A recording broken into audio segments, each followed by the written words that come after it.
มีอะไรลองใช่ไหมพี่เป็นคนไทยไหมครับพี่เป็นคนลาวใช่ไหมมีบัตรไหมมีบัตรใช่ไหมแต่คนลาวมาคนเดียวไม่สามารถทำการประมงได้เข้าใจไหมเอา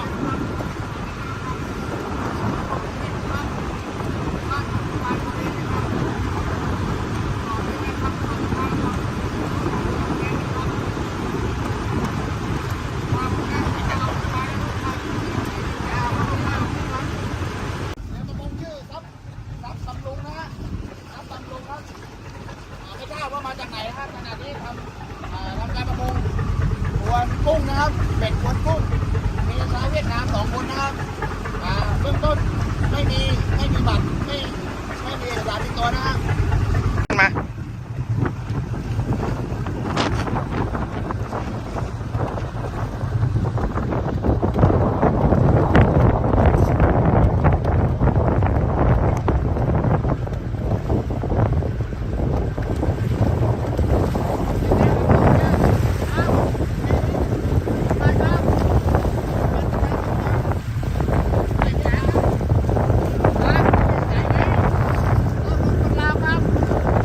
คนลาวหรือคนไทย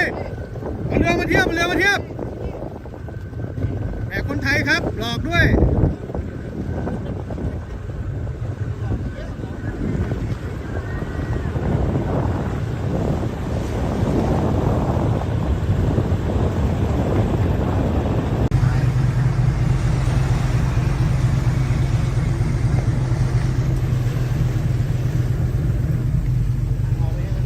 รับผมลุง ชื่อเขมรด้วย ถ่ายเปล่า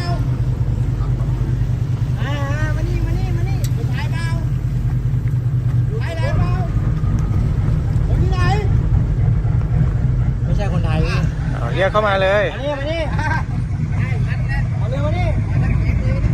มันฟังไทยรู้เรื่องป่ะมันฟังไทยไม่รู้เรื่องอ่ะ ขับเรือมาเทียบมานี่เอาเรือมานี่คนเดียวเปล่าอยู่บนเรือคนเดียวเปล่าไม่ใช่คนไทยอยู่อ่ะไม่ใช่ไทยมานี่กระโดดลงเลย